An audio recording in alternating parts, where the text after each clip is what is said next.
Another foundering car, and today we will discuss, I'm driving now the Suzuki Swift Sport Hybrid, and what car would be the best to combine with that. So a car that is completely different, and I will walk you through my choice. So this is a Japanese very functional car with a light body and front engine layout. So front wheel drive, front engine.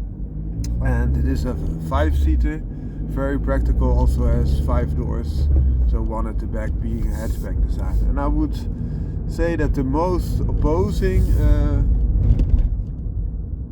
layout would be, in my understanding, a coupe, but I still need 4 seats because I have 2 children and a wife.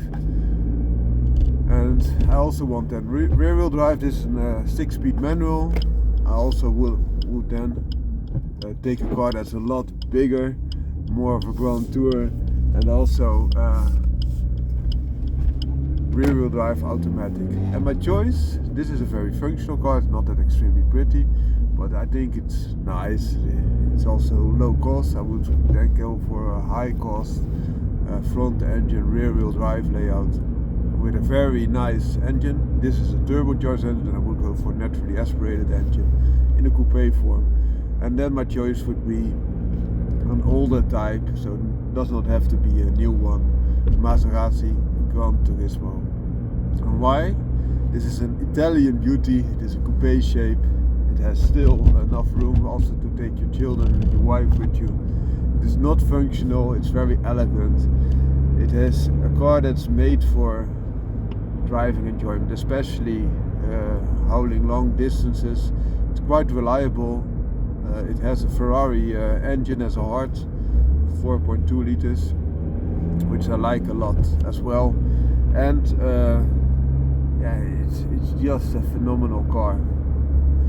If you compare it with, for example, a Ferrari, it has a much longer service interval, so it's a more daily usable Ferrari, so to say.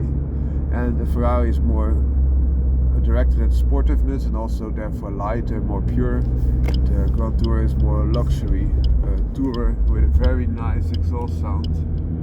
I did not forget that. And also I like the elegant lines a lot.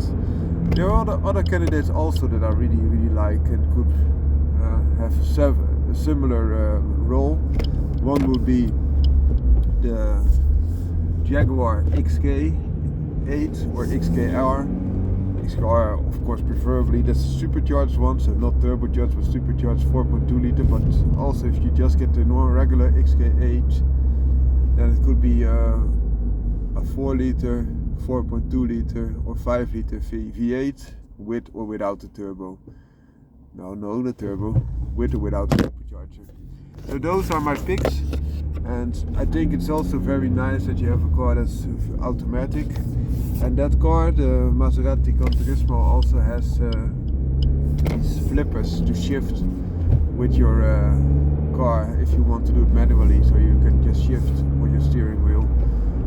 I also think it has a very nice, elegant design. This is more of a modern type of car, and I would just prefer that. Of course, you would be better off sometimes with a newer car because it's lower mileage and has all the safety features in it.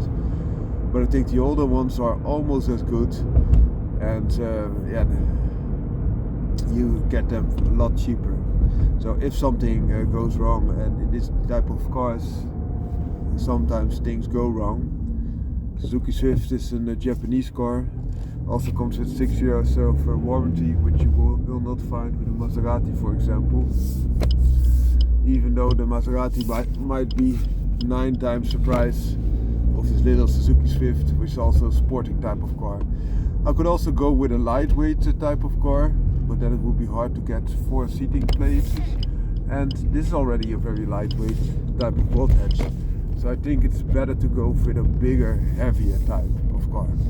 Another option would of course be the Tesla Model S that I also had, which also has a little bit of the coupe lines and is much more practical.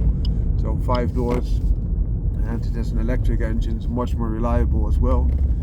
But I wanted to show you what would be the best addition in my opinion, and if you take cars that have similar practical applications, of course you will have the similar benefits also, but it's nice to sometimes have a completely different type of car. And